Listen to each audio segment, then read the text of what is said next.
So, remember in the last episode, I said that we were going to talk about some of the social problems in Rome that would eventually lead to the fall of the Republic?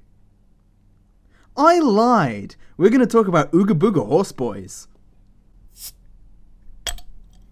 Alright, we are going to talk a little bit more about Rome. Hello everybody, and welcome back to another episode of Drunk History with Graf. This is a series in which I drink some alcohol and talk about history, starting from the Bronze Age going all the way up to present day.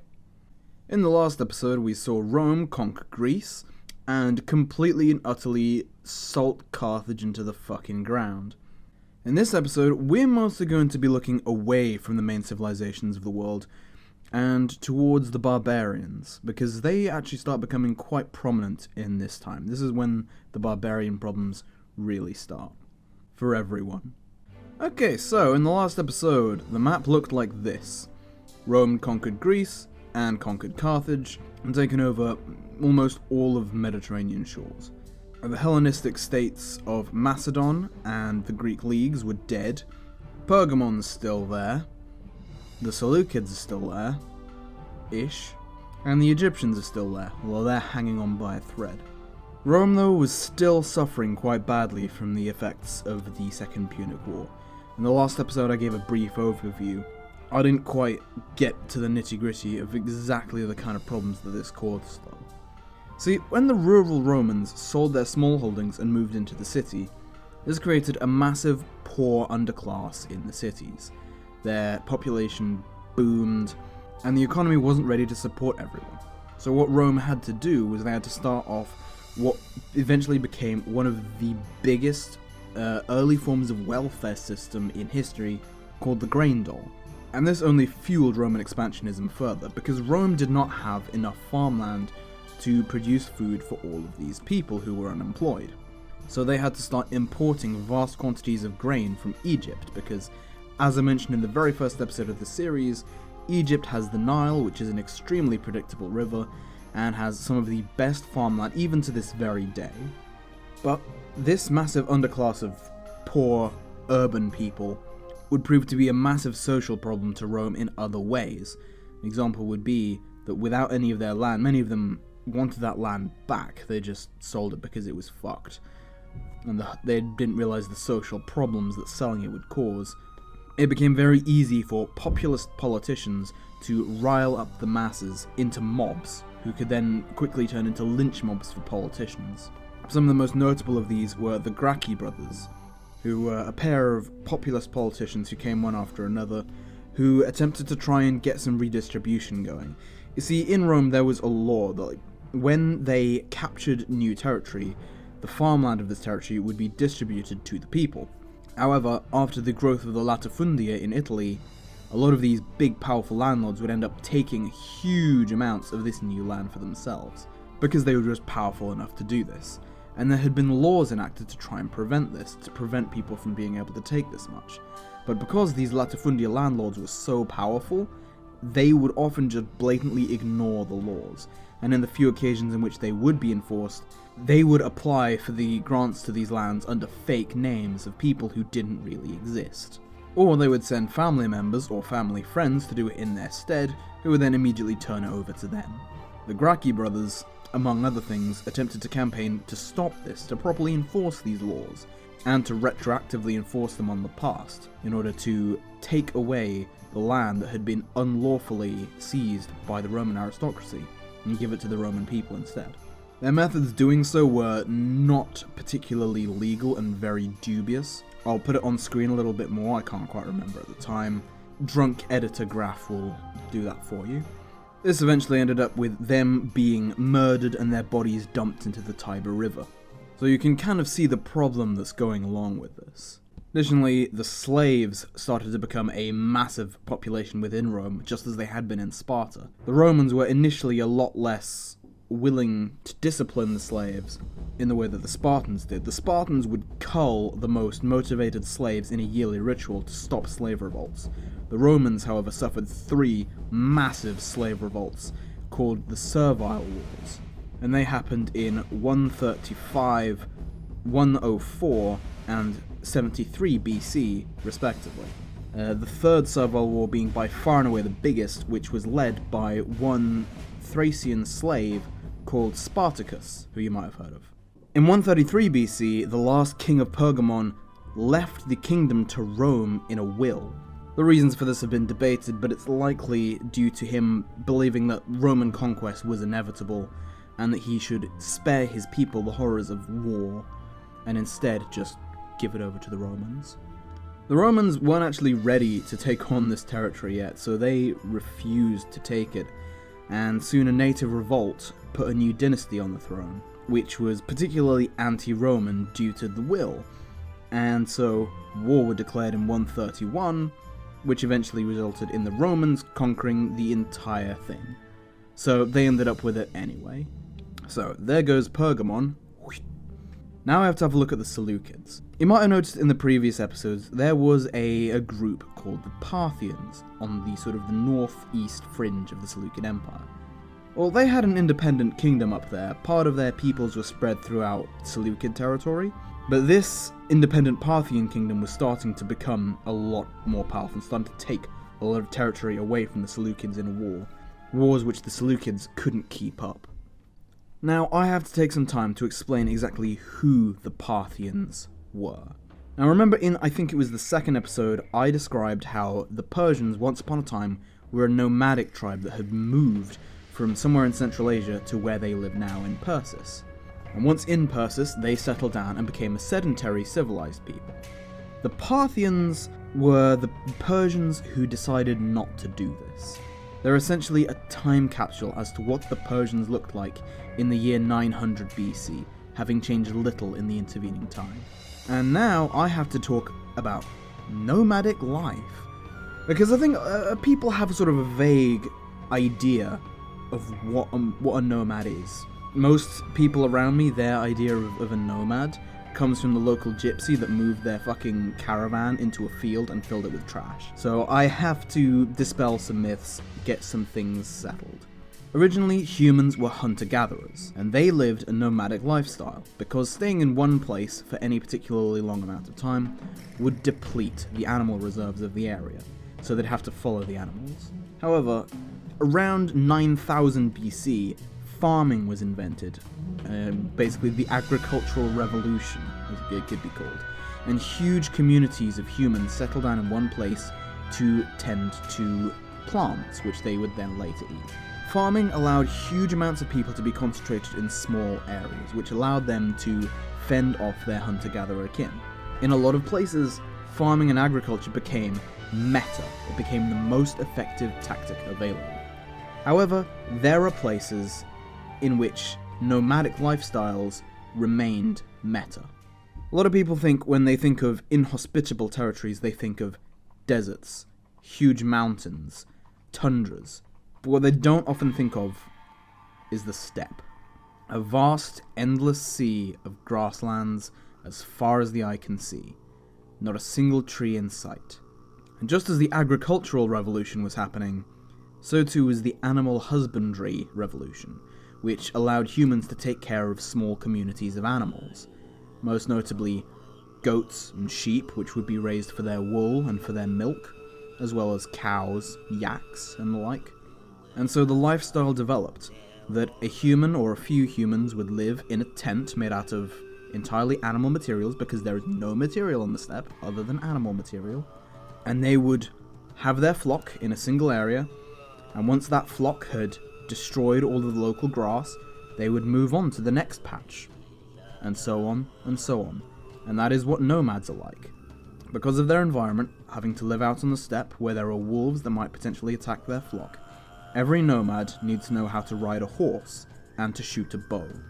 This means that in sedentary civilizations, every person is specialized. You might be a farmer, you might be a blacksmith, you might be a crafter, you might be a scribe. All nomads are capable of fighting and hunting, and this makes them extremely dangerous. You wouldn't guess it by looking at the Mongols of today, who still live a nomadic life not too different from in the times of Genghis Khan. But back before gunpowder could make anybody a warrior, nomads could outnumber settled peoples, and that made them especially dangerous. This right here is the Great Eurasian Steppe. It is a vast plateau that stretches from eastern Ukraine all the way to the Pacific Ocean in the east. This area has become a barrier to civilization, because if a farmer was to attempt to settle out on the Great Steppe, they would just be killed by the nomads. Nomads sort of just moving from place to place, they perhaps would come upon a farmer who is attempting to settle the edge of the steppe, and they would just kill them. In fact, this was what was happening in episode 3, I think, when the Persians were going to war with the Scyths, was Persian farmers were settling on the Eurasian steppe and being killed by the Scyth. And the nomads would live this life until population pressures meant that there wasn't enough grass to go around for everybody's herds. And so when this happened, the nomads would either descend into tribal warfare, or they would coalesce into gigantic nomad armies which would sally forth into the settled world and reduce everything in their path to rubble and piles of skulls. And the Parthians were just such a people. And over the 3rd and 2nd centuries BC, they would vastly expand their power in Persia, pushing the Seleucids out further and further from Iranian territory, until eventually the Seleucid Empire had been entirely destroyed. And that's going to actually happen in the next episode. That's not happened yet. But the Seleucids would remain a rump state for ages, because they had been so badly weakened by Parthian expansion. This wasn't the only place in the world, however, where nomads were becoming a significant problem. Much, much further east, we're finally going to take a look at China. Now, I have to do a quick rundown of early Chinese history. The first Chinese empire was formed in the year 221 BC by the family of Qin, who became the Qin dynasty. Prior to this, China was embroiled in a war called the Spring and Autumn period between a bunch of warring petty chieftains. The Qin dynasty, under the rulership of Qin Shi Huang, managed to conquer all of the rest of them and unify China, which contained all of this territory. The Qin were firm believers in a philosophy called legalism, which is an extremely authoritarian philosophy which says that the main purpose of the individual is to serve the state, their entire purpose being to do the bidding of their ruler, and as such their lives could be cast away at any moment if it benefited the state. This manifested itself in harsh controls and obscenely harsh punishments, which meant that it wasn't going to last long. And sure enough, at some point, this obscenely totalitarian mindset would come back to bite them. See, their punishment for bringing up your army to the field late was execution. And at some point, a Qin commander found himself late to the field. Realizing that if he even turned up, he would be executed for being late, he decided to rebel, seeing as the punishment for rebellion was also death, so he wasn't really losing anything. This rebellion was surprisingly successful and destroyed the Qin dynasty in its entirety. That didn't last very long, because no one liked the Qin. They were bastards. And so, the nobleman Gao Zu of Han created the Han dynasty, which controlled basically all of the territory of the old Qin dynasty, but now under a less draconian system. And this is the point that China is at when they first run into the Xiongnu. The Xiongnu are a nomadic confederation whose identity has been very, very heavily scrutinized because nomads tend not to write. So being able to tell exactly who they are isn't easy, especially given that China tends to be so arrogant that they don't really look into this, and they will just refer to them all as barbarians, without giving them a name or even a description. But it is speculated that the Xiongnu contained a wide variety of different ethnic groups that are quite significantly different, from sort of Turkic proto-Mongolic peoples to Tocharians, who the Chinese called Yuezhi, and even sort of strange, isolate ethnic groups such as the Wusun. People have been trying to pin down the leadership of the Xiongnu and see what kind of a people they are, because it has effects on national pride. Obviously, Turks, for example, would love to say that the rulership of the Xiongnu was Turkic. My personal opinion is that they were probably Iranic, like the Parthians, except that these were probably Sakas, or Eastern Siths. These were people who were known to be part of the Xiongnu, and were like Western Siths, except they were Asian. Regardless of who the Xiongnu actually were though, the Han dynasty would find themselves going to war with the Xiongnu repeatedly, and usually they would lose. And the reason for this is that nomadic armies are almost always entirely made of cavalry, because in order to survive as a nomad, you need a horse to help drive your flock and to carry your stuff when you move from one patch of grass to another. So, a nomad may as well take his horse to war as well. The problems this causes are obvious. The majority infantry armies of the Chinese couldn't keep pace with the Xiongnu. When they met in battle, the Xiongnu would simply keep at a distance from the Han and fire arrows at them. Without being able to close the distance to engage the nomads in melee combat, they were helpless to fight against them. After a decent number of wars, the Chinese were forced into a subservient tributary alliance to the Xiongnu, having to give them tribute, both in money and, somewhat more disturbingly, in princesses. You see, in a society where everyone has to be able to fight to survive, women tend to be significantly more powerful and independent than in settled societies. This means that nomadic chieftains weren't so easily able to find subservient bitches. And of course, having a foreign royal wife would be a very big status symbol for the nomads. Old times, old customs. Repeatedly, the Han dynasty would try to break this dominance, and in 139 BC, they sent an envoy called Zhang Qian westward to search for allies to use against the Xiongnu.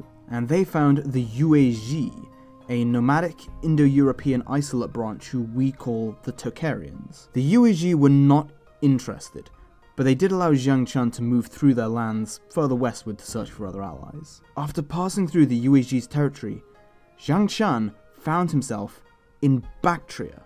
This was the first real meeting between East and West, as Zhang Qian had just found his way to the Greco-Bactrian kingdom, the Seleucid breakaway state in modern-day Afghanistan, and they called them Lijian, which is a Chinese bastardization of the name Alexander, because this is what the Greek inhabitants of Bactria called themselves, Alexandrites, after the Macedonian king. And Zhang Qian found that the Greeks had some really nice horses. The Chinese horses that the Han had been using against the Xiongnu were small, not very fast, and usually just used as pack mules to carry their shit. This meant that when they deployed their cavalry against the Xiongnu horses would be faster and would just defeat the Chinese. So Zhang Qian returned to China and told the emperor about what he called the heavenly horses, which we today call Ferghana horses. They were much bigger and much faster than normal Chinese horses, which made them much more able to take on the nomadic horses of the Xiongnu. Zhang Qian told the Han court that they needed these heavenly horses to defeat the nomads, so they marshaled an army, not to go north to fight the Xiongnu, but to head west, to force the Alexandrites to give up their pimp-ass rides to the Chinese. There was a problem, however. In order to get to Lijian, the Chinese had to cross the Taklamakan Desert, which was mostly inhabited by Yuezhi horse tribes, as well as the odd small oasis town here and there. These guys were mostly neutral in the war, but they were not fond of massive Chinese armies in their territory taking up what little food and water was there. The Taklamakan is a very bad place for an army. In the Tocharian language, the word Taklamakan means the place of no return. Feeding and watering an army in the desert is a pain in the ass and generally just a bad idea. So the first expedition to find Lijian went through the Taklamakan in 104 BC, but they would find themselves running out of supplies and being forced to raid oasis towns for extra food and water.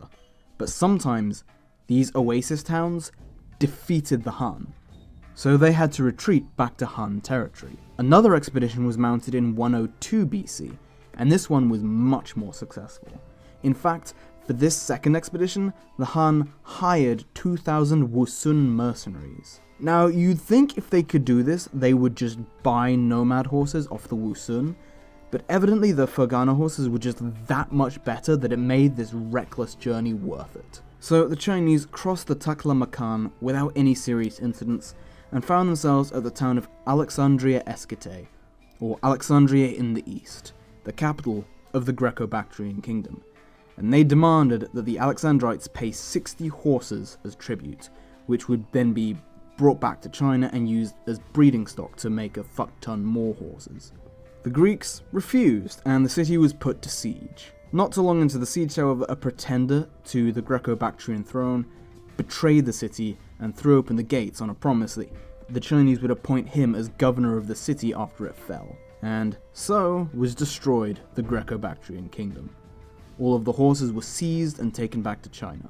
The Han also successfully subjugated all of the oasis towns in the Taklamakan and forced them to pay tribute, extending their territory to this. Yes, this does look a bit silly. Why did they never conquer all of this down here? That's because that is Tibet, which has an average altitude of 10,000 feet above sea level. Fuck that! Also, it's useless, so Chinese expansionism was limited to this. The ramifications of the Chinese getting the heavenly horses is very, very wide-reaching, so I'm going to have to get into that much, much, much later. So, I think I'm going to call it here. At the end of this episode, the map looks like this, with the Parthians having taken over most of Iran, Rome munching on eastern Anatolia, and the Han dynasty extending their control over the Taklamakan desert and probing north into the Mongolian steppe against the Xiongnu. This has been Graf. I will see you next time. Thank you very much.